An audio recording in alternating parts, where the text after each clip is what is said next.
کہ جی یہ جو ڈی سیٹ ہوتے ہیں لوگ ان سیٹ ہوتے ہیں اگر ڈیفیکٹ کرتے ہیں تو اس میں یہ ذکر یہ بھی تھا کہ اس کی ڈیوریشن وغیرہ یہ وہ اور اس میں کیا کیا اور ڈسکوالیفیکیشن ڈیٹیکٹ ہو سکتی ہیں. تو آئین میں تو کلیئر ہے کہ خالی ان سیٹ ہوں گے, اس سے لمبی بات تو تھی نہیں. لیکن جج صاحبان تو وہاں اس طرح کے سوال کر رہے تھے کہ یہ ڈسکوالیفیکیشن کتنی ہوگی, یہ تعمر ہوگی, یہ نہیں ہوگی. 3-4 دن تو اسی چیز میں جو ہے وہ لگ گئے اور پھر اسی چیز سے حکومت کو تقویت ہوئی. انہوں نے کہا اگر ہم اتنی آسانی سے کانسٹیٹیوشن کو ڈیلے کر سکتے ہیں تو پھر ہم کانسٹیٹیوشن کو نہ وائلیٹ کر کے گنجل ڈال کے تو فیصل عزیز صاحب بھی سوال کرنا چاہ رہے ہیں. قادر صاحب آپ بھی کی ہے, اس کے تحت اب اگلے سٹیپس کیا ہوں گے؟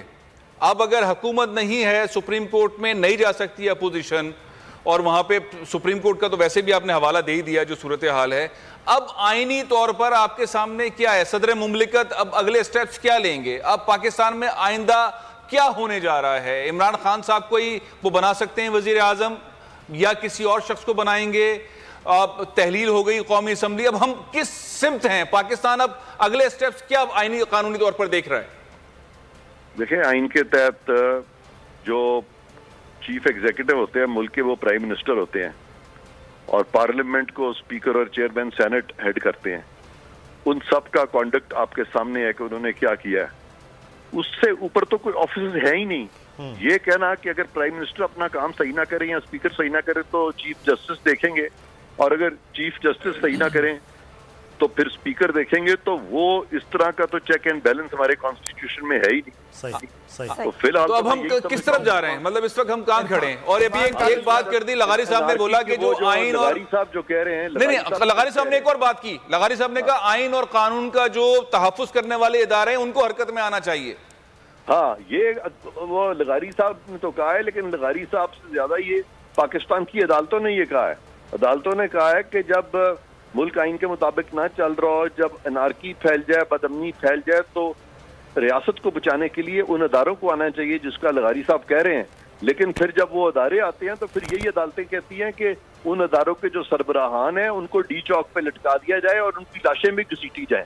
تو عدالتوں کے فیصلے تو ہر طرف ہیں, کدھر جائیں گے آپ؟ تو عرفان صاحب, ایک میں بات عرض کرتا ہوں. میری گزارش یہ ہے کہ مجھے یہ لگ رہا ہے یا ایسا ہو سکتا ہے کہ یہ جو آئین میں جس کا ذکر نہیں ہے, آئین میں کوئی راستہ نہیں ہے, جو جسٹس منیر نے, جسٹس انوار الحق نے اور جسٹس اس کے بعد آنے والے جو تھے جنہوں نے جنرل مشرف کو ویلیڈیشن دی تھی, کیا یہ جا سکتے ہیں ڈاکٹرائن آف نیسیسٹی کے تحت جو غیر آئینی ہے اس طرف جا سکتے ہیں سپریم کورٹ؟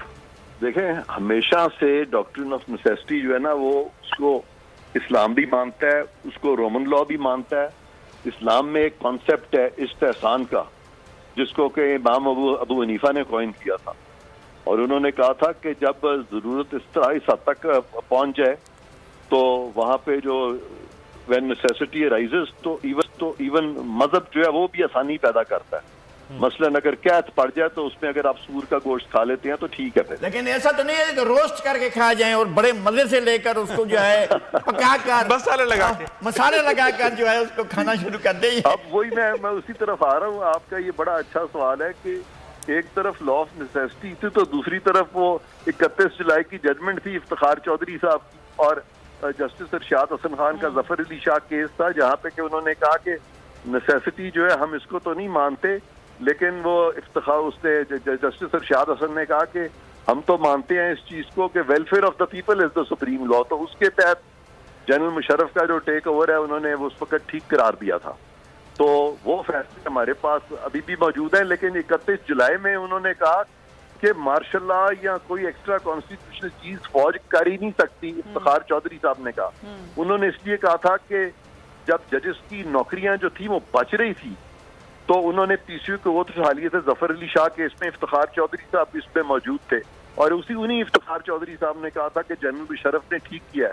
لیکن جب افتخار چودھری صاحب کی اپنی نوکری جا رہی تھی, ان کو اوتھ نہیں دلایا گیا, تو انہوں نے کہا کہ نہیں, پی سی یو کو ہاتھ آپ نہیں اٹھائیں گے. اس وقت انہوں نے rules of the game totally اپنے فیصلے سے برعکس فیصلہ دے دیا تھا.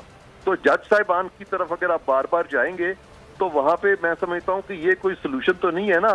ہاں, یہ ٹھیک ہے کہ جن ملکوں میں وہاں پہ جو خدا کو نہیں مانتے انہوں نے بت بنائے ہوئے، بت تراشے ہوئے اور ان بتوں سے مانگتے ہیں، اس سے وہ ڈسپلنڈ رہتے ہیں۔ اچھا عرفان قادری صاحب، اگر سپریم کورٹ کا اگر ہم بت بنانا چاہتے ہیں اس طرح کا تو وہ ہماری مرضی ہے، پھر بنا لیں۔ اچھا سوال بار بار یہی ہے کہ اب جہاں ہم کھڑے ہوئے ہیں، جو ہو گیا ہے آج قومی اسمبلی میں، جو صدر مملکت نے کر دیا ہے، اسمبلیاں تحلیل کر دی ہیں، اب پاکستان کیسے آگے بڑھے گا؟ آپ آئینی طور پر کیا دیکھ رہے ہیں؟ پاکستان کیسے آگے بڑھے گا؟ وزیر اعظم پاکستان اب اگلے 3 4 5 اسٹیپ بتائیں قوم کو، کیا ہونے والے ہیں؟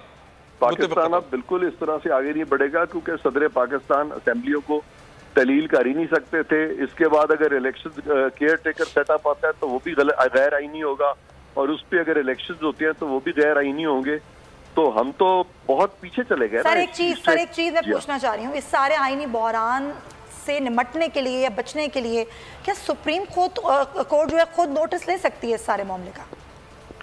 سپریم کورٹ کا اس سے کیا تعلق ہے؟ کوئی تعلق؟ سپریم کورٹ کو اس حد تک تو اختیار نہیں ہے نا کہ وہ پارلیمنٹ کو کنٹرول کرے کہ وہ صدر کو کنٹرول، ہیڈ آف سٹیٹ صدر ہے کہ سپریم کورٹ ہے؟ صحیح ہے۔ تو اب تمام چیزیں غیر آئینی ہو گئی ہیں آپ کے مطابق، اور اب پاکستان پیچھے چلا گیا ہے۔ اب کتنا پیچھے چلا گیا ہے، اس کو دوبارہ آنے کے لیے کیا کرنا پڑے گا؟